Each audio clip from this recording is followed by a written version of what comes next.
오늘의 하나님의 말씀은 데살로니가 후서 3장 6절부터 15절 말씀이 되겠습니다. 데살로니가 후서 3장 6절부터 15절 말씀입니다. 형제들아, 우리 주 예수 그리스도의 이름으로 너희를 명하노니 게으르게 행하고 우리에게서 받은 전통대로 행하지 아니하는 모든 형제에게서 떠나라.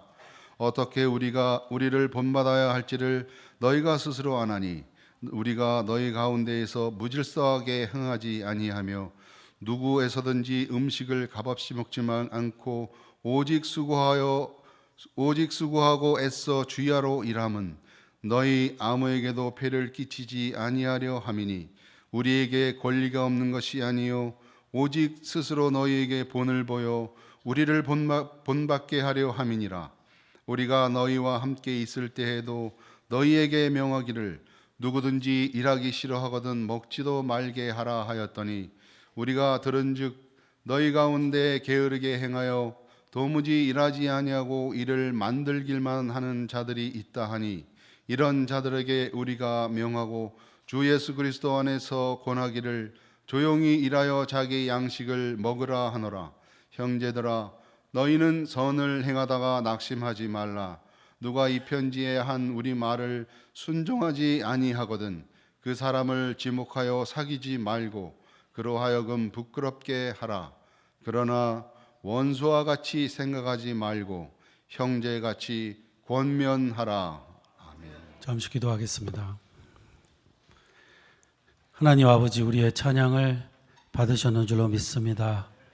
주님이 이 땅에 오셔서 하신 일을 기억하며 자신을 낮추시고 십자가를 지신 주님을 기억하며 찬양을 부릅니다. 우리의 삶도 날마다 우리에게 있는 십자가를 지게 하여 주옵시고 잘 감당하게 하여 주셔서 주님처럼 아름다운 삶을 이루게 하여 주시옵소서.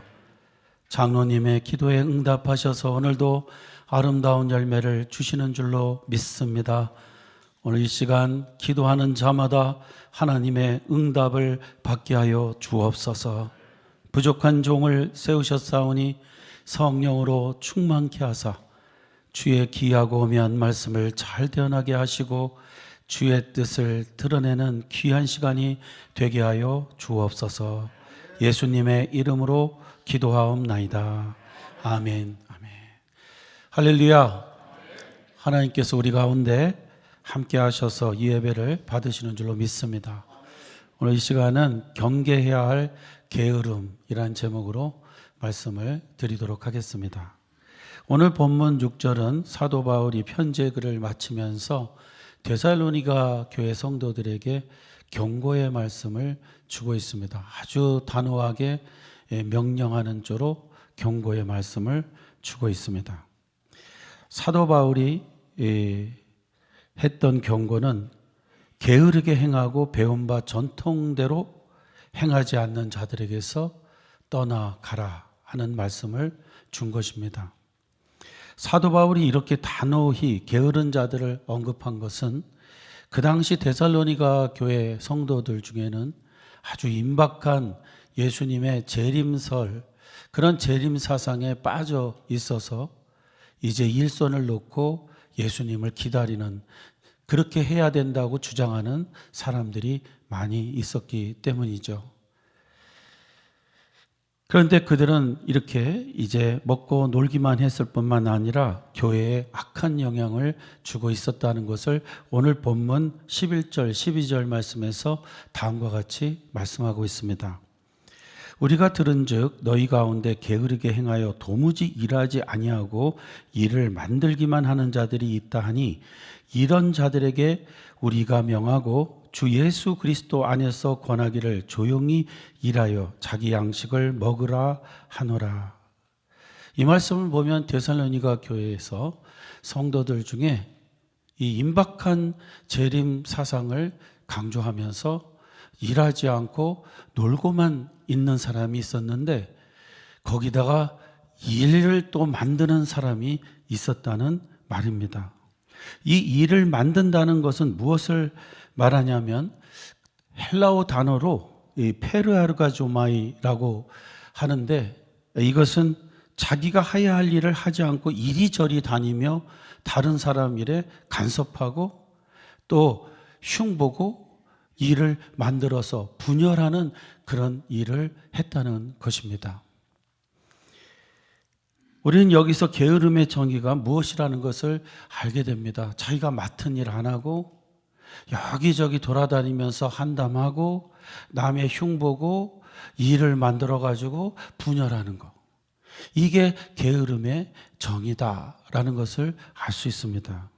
이런 사람이 기도는 열심히 했을까요? 절대로 그렇지 않을 것입니다. 그러므로 세상에서 자기의 일을 찾아 열심히 일을 하지 않는 사람은 영적으로 바로 살지 못하고 게으른 자라고 말할 수 있다는 것입니다. 물론 사람은 살다 보면 일을 쉴 때가 있습니다. 짭을 잃을 때도 있고 그래서 쉴 때가 있어요. 하던 사업이 이제 망해서 또 쉴 때가 있습니다. 그리고 질병에 걸렸을 때 사람은 쉼을 갖게 됩니다. 그럴 때에는 그것은 꼭 나쁘게만 생각할 것은 없다고 생각합니다. 잘 유용하게 하나님이 주신 기여라고 생각하고 보람되게 잘 쓰면 유익되게 될 줄로 저는 믿습니다. 그래서 쉬는 시간이 안 좋은 것이 아니고 하나님이 주신 기회라고 생각하고 잘 그것을 사용하면 아름다운 열매가 맺을 수 있다는 것입니다. 제 어렸을 적 아버지와의 그 추억 중에 이 기억에 가장 남는 것이 어느 때냐면 아버지가 사업이 망했을 때였습니다. 아버지는 동대문 시장에서 이 포목 가게를 운영하셨어요. 사장님이셨죠. 가게는 크지 않았지만. 근데 갑자기 운영하던 가게가 부도가 나서 망하게 됐습니다.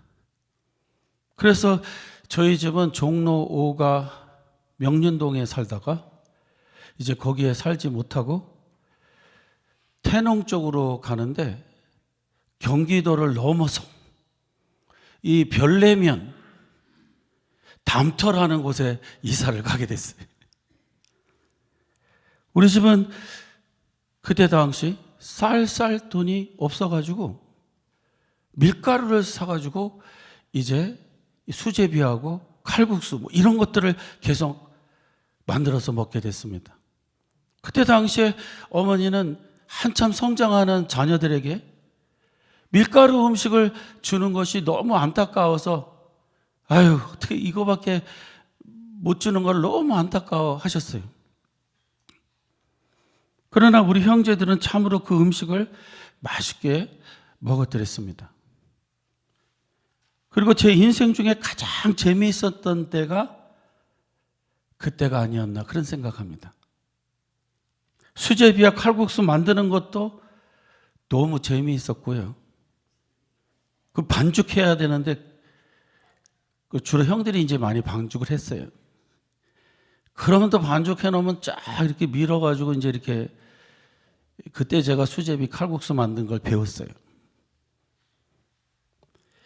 그것을 먹는 것도 별미로 느껴졌어요. 그 이유가 무엇이었을까요? 부모님이 항상 옆에 같이 계셨기 때문이죠. 그래서 어디 그 경기도 별내면 담터로 이사를 갔는데 제가 느낀 건요, 베케이션 온 것 같았어요. 온 식구가 베케이션 온 것 같이 지냈습니다. 그런데 그렇게 쉬고 있던 아버지를 어머니는 별로 좋지 않게 본 것 같아요. 한 2달쯤 되니까 쓴소리를 하기 시작하시더라고요. 빨리 가서 일 잡으라고. 빨리 가서 일 찾지 않고 뭐 하냐고 해서 좀 다투는 소리가 들렸어요. 그런데 아버지는 사업이 망해가지고 충격을 받으셨던지 당분간 일하고 싶지 않다고 그랬어요. 그래서 한 6개월을 쉬게 되셨습니다. 자, 어머니한테 쓴소리 듣고 있던 아버지를 제가 어떻게 느꼈을까요? 그때 당시가 제가 초등학교 6학년에서 1학년으로 넘어가던 때였는데요. 그 시간, 아버지가 집에서 쉬고 있는 그 시간이 돈으로 살 수 없는 많은 추억이 만들어진 시간이었어요. 몇 달을 쉬게 된 아버지는 낚시를 좋아하셨기 때문에 우리 삼형제를 데리고 거의 매일같이 낚시를 가셨어요. 그러니까 그 경기도 별내면 담터 근방에는 낚시터가 좀 있더라고요. 냇가들. 그래서 지금도 선명하게 생각나는 게 고아원 앞에 있었던 냇가. 큰 다리 밑에 있었던 냇가. 그리고 철도를 따라서 아버지를 따라 쭉 낚시터로 가던 그때가 굉장히 선명하게 떠오르고요. 또 아버지가 가끔요, 이 막내 아들 귀엽다고 해서 길을 가다가 갑자기 제 이름을 너무 크게 부르시는 거예요. 뭐 이종식 뭐 이러면서 부르시는 거예요. 그럼 제가요, 사람들 듣는데 창피해가지고 막 심술 부리고 그랬거든요. 근데 지금은 그 음성이 굉장히 그리워요. 나를 부르시던 그 아버지의 음성이 너무 그리운 거죠. 저는 일생에 그때가 아버지와 가장 좋은 추억을 만든 시간이었다고 생각합니다. 이런 것 보면요, 어른들이 생각하는 거하고 아이들이 생각하는 거는 완전히 다른 거예요. 어른들은 그냥 이제 일이 없어갖고 쉬면서 허송세월 한다고 생각한 그 시간이요, 아이들에게는 일생 잊지 못하는 추억이 될 수 있어요. 믿으시기 바랍니다. 그래서요, 어차피 일을 못 잡는다면요, 잘 유용하게 쓰면 되는 겁니다. 아름다운 추억을 아이들에게 만들어줄 줄로 믿습니다. 제가 지금 몇 년이 지난 거예요. 정말 항상 그렇게 마음에 그리워하면서 살게 되었습니다. 그러던 중 아버지가 이제 직장을 찾아 나가시게 되었고, 우리들의 그 행복은 이제 끝이 난 것 같아요. 아버지는 종로 2가에 있었던 백합주단이라고 하는 그 카페 파는, 이 바닥에 까는 카페 파는 가게에 이제 점원으로 취직을 하셨어요. 그런데 제가 종로 5가에 있는 중학교를 다녔거든요. 그러니까 아버지가 하시는 말씀이 언제든지 아버지 찾아오면 맛있는 거 사주신다 그랬어요. 그래갖고 제가요, 진짜 아버지를 찾아갔다고요. 그 아버지가 너무 반가워하시면서 이제 식사를 사주셨는데 치킨을 사주셨어요. 그때 뭐 치킨이면 최고였어요. 그때가 1970 몇 년도 최고였죠. 되게 맛있게 먹었어요. 여기까지만 말씀을 드리면 철딱선이 없다 이렇게 생각할 것 같아요. 근데 제가 그 치킨을 먹고요, 청계천에서 45번 버스를 타고, 그땐 45번이었습니다. 태릉 가는 버스를, 불광동 가는 버스인가? 그걸 타고 이제 집으로 한 50분간 가는데요, 마음이 짠한 거예요. 그냥 마음이 뭉클하고 그래. 왜 그랬을까요? 우리 아버지가 그래도 사장이었는데 지금은 우리들 먹여 살리느라고 점원이 돼서 그래도 자존심 다 내려놓고 털털 웃으면서 장사하시는 모습을 보면서 마음이 짠한 거예요. 제가 중학교 1학년이었는데요, 다 알고 있었어요.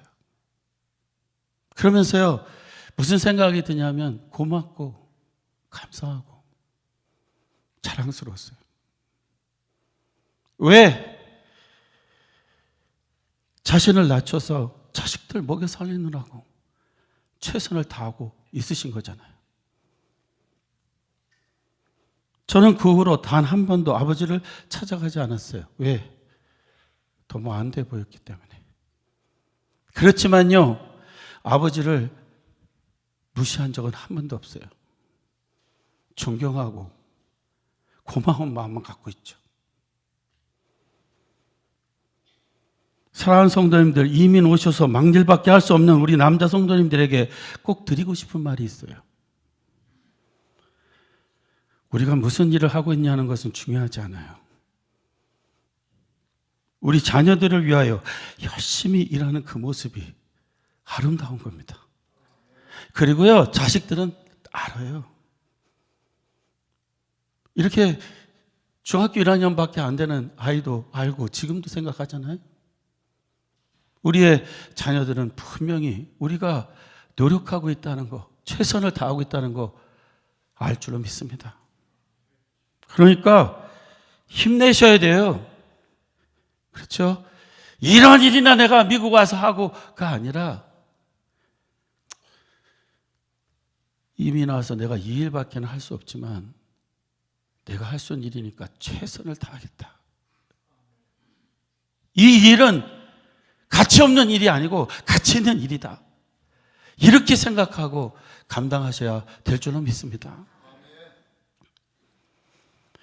저는 무슨 일을 하든지 우리가 그게 죄 짓는 일이 아니라면요, 성직으로 생각하고 하나님께서 우리에게 주신 성직으로 생각하고 감당해야 된다고 믿습니다. 사랑하는 성도님들, 게으르지 않다는 것은 자기가 처한 형편에서 최선을 다하는 것입니다. 하나님이 주신 일이라고 성직처럼 감당하는 거예요. 그러면 아름다운 열매가 있는 겁니다. 그 모습을 통해 그리스도를 발견하게 될 줄로 믿습니다. 성경을 보면요, 다윗이 그렇게 살았고 요셉이 그렇게 살았습니다. 다윗은요, 몇 안 되는 양떼들을 돌보는데 목숨 걸고 돌봤어요. 곰과 사자하고 이 어린 목동인 다윗이 싸움을 했다니까요. 성직처럼 감당한 거예요. 요셉이요, 억울하게 감옥에 갇혔어요. 그렇지만 성직처럼 생각하고 간수를 도왔어요. 결과가 뭡니까? 우리가 너무 잘 알지 않습니까? 무슨 일을 맡기든지 성직처럼 감당하는 다윗을 하나님은 이스라엘의 왕으로 삼으셨어요. 이까짓 거 하며 형들은 다 가서 딴짓하는데 나만 이런 일을 해 하고 불성실하게 일을 했다면요, 다윗은 왕이 될 수가 없었죠. 무슨 일을 하냐가 중요한 게 아니고요, 어떻게 감당하느냐가 중요하다고 좀 믿습니다. 사랑하는 성도님들, 무슨 일을 세상에서 맡으셨든지 교회에서 맡으셨든지 성직으로 감당하셔야 될 줄로 믿습니다. 맡은 자에게는 구할 것은 충성밖에 없다 그랬어요. 충성스럽게 감당하면 하나님의 역사가 일어나는 거예요. 종으로 팔렸어도 충성스럽게 일을 하면 국무총리가 되는 겁니다. 하나님이 들어 쓰시는 거예요. 그러면 제가 오늘 꼭 말씀드릴 말씀은, 이민 와서 막일 하셔도 성직으로 생각하고 열심히 하자는 거예요. 부지런히 하자는 겁니다. 하나님이 들어 쓰신다는 거예요. 자, 예수님은 공생에 들어가시기 전까지 아무 일도 하지 않으셨을까요? 일을 하셨다면 무슨 일을 하셨을까요? 그 엄청난 일을 하실 분이 공생에 들어가시기 전에 일을 하셨을까요? 안 하셨을까요? 분명히 하셨을 겁니다. 무슨 일요? 아버지가 목수니까 목수 일 한 거죠. 지금 목수 그러면 대단하게 막 집 짓고 이런 건데, 그때 당시에는요, 그 갈릴리 나사렛의 목수는요, 살기를 100여 명밖에 안 사는 곳에 목수 일을 했다. 이건 비천한 직업입니다. 그냥 목공통 이렇게 들고 다니면서 고칠 데 없어요, 막 이렇게 찾아다니는 일이었어요. 그런데 이제 묻습니다, 제가. 예수님은 그 일을 열심히 하셨을까요? 대충 하셨을까요? 대답을 안 하시는 거 봐. 답도 다 드렸는데. 무지무지 열심히 했을까요? 아니면 대충 했을까요? 무지무지하게 열심히 하셨겠죠. 그죠? 어디다가 그냥 사람 안 보면 대충 못 박아놓고, 사람 보면 열심히 하는 척, 이렇게 안 하신 거예요. 최선을 다하신 거잖아요. 예, 그렇게 하시다가 메시아의 길을 걷게 되신 거죠. 지금 내가 무슨 일을 하고 있느냐가 중요한 게 아니라 어떤 마음으로 감당하고 있느냐가 중요하다고 믿습니다. 사랑하는 성도님들, 꼭 자기의 일터에서 그렇게 감당하셔야 될 줄로 믿습니다. 오늘 성경을 보면요, 7절로 9절을 보니까 사도 바울은 자신이 일하는 것에 있어서 어떤 모범을 가지고 일했는지를 설명하고 있습니다. 7절로 9절입니다. 어떻게 우리를 본받아야 할지를 너희가 스스로 아나니 우리가 너희 가운데서 무질서하게 행하지 아니하며 누구에게서든지 음식을 값없이 먹지 않고 오직 수고하고 애써 주야로 일함은 너희 아무에게도 폐를 끼치지 아니하려 함이니 우리에게 권리가 없는 것이 아니요 오직 스스로 너희에게 본을 보여 우리를 본받게 하려 함이니라. 이 말씀은요, 데살로니가 지역에서 전도를 할 때나 다른 지역에서 목회를 할 때에 사도 바울은 세상 일을 계속하고 있었다는 거예요. 왜냐? 성도들이 너무 가난한 입장에 있었기 때문에 부담 주지 않기 위해서 먹는 것까지도 자비량하기 위해서 일을 했다는 겁니다. 그럼 무슨 일을 했을까요? 천막 깁고 천막 만드는 일을 한 거예요. 2000년 전에 천막을 깁고 만드는 일이 대단한 일 아닙니다. 결국은 바느질 했다는 거예요. 기계도 없었잖아요.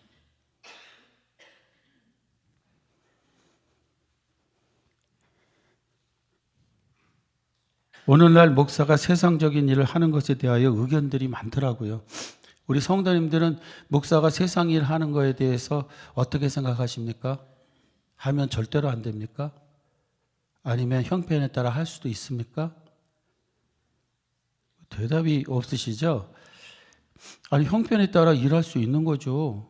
아니, 경제적인 뒷받침이 돼 있지 않다면 나가서 일해야죠. 그러나 교회가 조직화되고 경제적인 뒷받침이 되는데도 불구하고 더 많은 유익을 위해서 일을 한다면 문제가 되겠죠. 그렇지만 경제적인 뒷받침이 되지 않는다면 일을 하는 것은 당연한 겁니다. 어떤 분들은 좀 다른 생각을 하고 있는 생각도 있는 것 같은데요. 저는 LA에서 그런 분을 만난 적이 있었습니다. 어떤 분의 이야기를 듣는데 어떤 젊은 목사님이 너무 안 되었다는 거예요. 그 이유가 뭐냐 그랬더니 이제 목사가 돼갖고 목회지를 구하는데 목회지가 나서지 않는다는 거예요. 그런데 이분은 너무 신령하여서 세상 일은 할 수 없다고 하며 일을 하지 않아서 영양실조에 걸렸다는 거예요. 그래서 이분을 도와야 된다는 겁니다. 저는 그분의 말을 듣고는 이런 생각을 했었습니다. 참 잘못되었다. 무엇이 신령하다는 말이지? 그러면 세상 일은 신령한 일이 아닌가? 사랑하는 성도님들, 성경을 보면 세상에서 우리가 하는 모든 일은 신령한 일이라는 것을 말하고 있어요. 왜냐? 로마서에 보니까 우리의 몸을 들여 우리가 일하는 곳에서 제사장의 역할을 하라고 그랬거든요. 그러므로 우리가 세상에서 하는 일은 신령한 일이죠. 믿으십니까? 하나님이 맡기신 성직이라는 거예요. 거기서 자기의 행동을 통해 하나님께 영광을 돌리는 제사장들이 우리 성도들이라고 말하고 있어요. 이걸 깊게 우리가 이해하셔야 될 줄로 믿습니다. 그러므로 목사가 형편이 안 돼서 세상에서 일을 하는 것도 신령한 일이에요. 그런데 이제 교회 일만 하게 된 것은, 그리고 세상 일을 놓게 된 것은 세상 일이 신령하지 않아서 놓은 게 아니라 하나님의 교회를 온전히 섬기기 위해서 한 것뿐이에요. 그래서 더 많은 제자를 만드는 것이 목적인 거죠. 더 많은 사람을 전도하기 위함인 겁니다. 그런데 성도님들, 사도 바울은 왜 이렇게 성도들이 세상에서 일을 하는 것을 중요하게 생각했을까요? 그것은 일은 하나님이 인간에게 최초에 주신 명령이자 인간의 사명이기 때문에 그렇습니다. 하나님은 인간을 지으시고 그 최초의 명령을 일하는 거로 주셨어요. 어떤 분은 잘못 생각해서 일하는 거는 저주다 이렇게 생각하시는데 일은 하나님의 축복으로 주신 거예요. 믿으시죠? 예, 일은 하나님이 축복으로 주신 거예요. 그 말은 뭐냐면요, 사람은 일을 하지 않으면 불행하게 만들어지는 거예요. 일을 하지 않으면요, 우울해져요. 일을 하지 않으면요, 가치 없는 사람같이 느껴져요. 하나님께서 일을 하는 존재로 만드셨기 때문에요. 자, 그거를 창세기 1장 27절, 28절에서 이렇게 말씀하고 있습니다. 하나님이 자기 형상, 곧 하나님의 형상대로 사람을 창조하시되 남자와 여자를 창조하시고 하나님이 그들에게 복을 주시며, 이거 굉장히 중요한 말씀입니다. 하나님께서 복을 주시며 하신 일이 뭐냐면요, 하나님이 그들에게 이르시되 생육하고 번성하여 땅에 충만하라, 땅을 정복하라, 바다의 물고기와 하늘의 새와 땅에 움직이는 모든 생물을 다스리라 하시니라. 무슨 말이냐면요, 그들을 만드시고 하나님께서 짭을 주셨는데 이 우주를, 이 지구를 잘 관리하고 케어하라는 거예요. 그게 사명이에요. 일해야 되잖아요. 그러므로 일은 저주가 아니고 복으로 주신 겁니다. 일을 할 때 사람은 행복을 느끼게 돼 있습니다. 일을 하지 않으면 가치 없게 느껴지는 거예요. 오늘 이것을 생각하면서 내가 무슨 죄를 져갖고 내가 이 일을 하고 이 일을 빨리 그만둬야 되는데 내가 이렇게 아침을 시작하지 않으시고요, 꼭 이렇게 시작하셔야 돼요. 오늘도 나에게 일을 주신 하나님께 감사합니다. 일을 주신 하나님께 감사합니다. 제가요, 목사로서 지금도 제일 감사하는 게 뭐냐면요, 이 짭이 있다는 게 너무 감사한 거예요. 예? 내가 목회를 할 수 있는 이 목회지가 있다는 것에 대해서 감사하고 살아요. 우리 집사람에게 물어보세요. 항상 그렇게 말하고 살죠. 항상 일터에 나가시면서 이 지겨운 일을 언제 끝나나 이러지 마시고, 오늘도 나에게 일을 주신 하나님께 감사합니다. 일할 수 있는 힘을 주셔서 감사. 할렐루야. 일은 축복이지 저주가 아닙니다. 일 없는 사람이 문제인 거예요.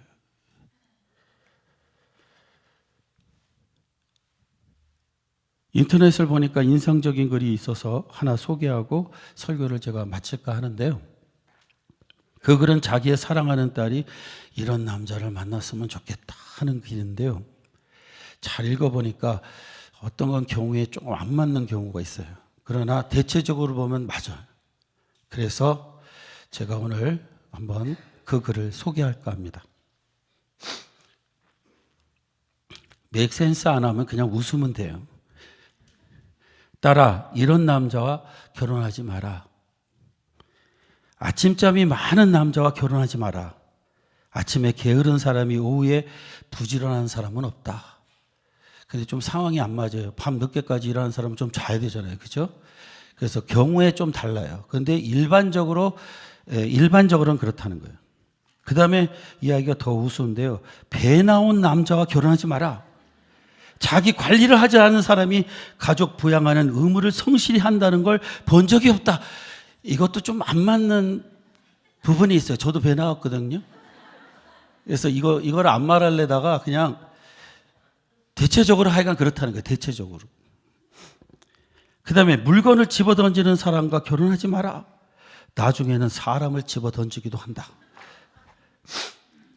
부모에게 함부로 말하는 사람과 결혼하지 마라. 부모에게조차 그렇다면 너까지 오는데 오래 걸리지 않는다. 효성은 시대와 상관없이 훌륭한 인품이다. 그리고 그 다음에 한 말이 느린 팔자걸음을 걷는 사람을 조심해라. 네가 벌어오고 먹여줘야 할지도 모른다. 친구들 앞에서 면박 주는 걸 재밌어 하는 사람과 결혼하지 마라. 터무니없는 이유로 헤어지기 쉽다. 연락을 하기 전엔 연락하지 않는 사람과 결혼하지 마라. 사랑은 부르지 않아도 스스로 찾아온다. 긴가민가 하는 사람과 결혼하지 마라. 이 사람 아니면 살 수 없었던 사람도 헤어질 수 있다. 성공만 한 사람을 너무 기대하지 마라. 한 번도 실패하지 않았다면 인생을 안이하게 살았다는 증거다. 그러면서 결론적으로 이런 말이 있어요. 사랑하는 내 딸아, 다정한 사람을 만나 결혼해라. 너를 굶기지 않을 정도의 돈을 벌고 가끔 꽃을 사주기도 하고 주머니에 따뜻한 커피를 숨겨놓고 아내를 기다릴 줄 아는 남자를 찾아라. 어떻게 생각하세요? 근데 이걸 이렇게 종합을 해보니까 이 어머니가 생각한 사람 중에 가장 좋은 사람, 부지런한 사람이었다는 거예요.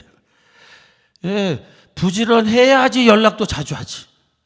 부지런해야 커피도 사다 주지. 부지런해야 꽃도 사다 주지. 안 그래요? 그래서 부지런한 사람이 최고다. 이렇게 말한 거예요. 게으른 사람하고는 절대로 결혼하지 마라. 이 말이에요.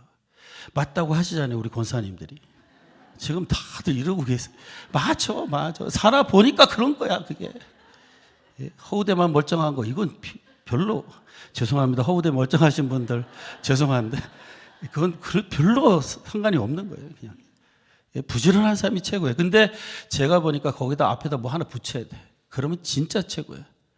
믿음이 있으면서 부지런한 사람. 이건 최고잖아요. 예? 이건 최고입니다. 오늘 우리 자신이 이렇게 최고의 인생이 되기를 주의 이름으로 축원합니다. 믿음이 있고 부지런한 사람 돼야 돼요. 부지런해야 기도합니다. 부지런해야 성경 말씀도 읽어요. 부지런해야 자기가 맡은 일도 열심히 할 수 있습니다. 이런 사람들은 열매를 거두게 되는 거죠. 경계해야 될 게으름. 이것을 우리가 기억하면서 정말 주 안에서 믿음이 있고 부지런한 성도가 되기를 주의 이름으로 축원합니다. 하늘에 하나님의 놀라운 위로와 은혜가 있을 줄로 믿습니다. 기도하겠습니다. 하나님께 영광을 돌립니다. 저희들을 만드시되 의욕을 주시고 일을 할 수 있게 해주셔서 감사합니다. 우리에게 일터를 주셔서 감사합니다. 아버지, 하루를 시작하면서 일을 주신 하나님께 감사하고 건강을 주신 하나님께 감사하며 하나님께 영광을 돌리며 살게 하여 주옵소서. 하나님 충성할 때에 하나님께서 열매를 주실 줄로 믿습니다. 감사 가운데 자신이 맡은 일에 충실하게 감당하여 주님이 주시는 열매를 보게 하여 주옵소서. 예수님의 이름으로 기도하옵나이다. 아멘.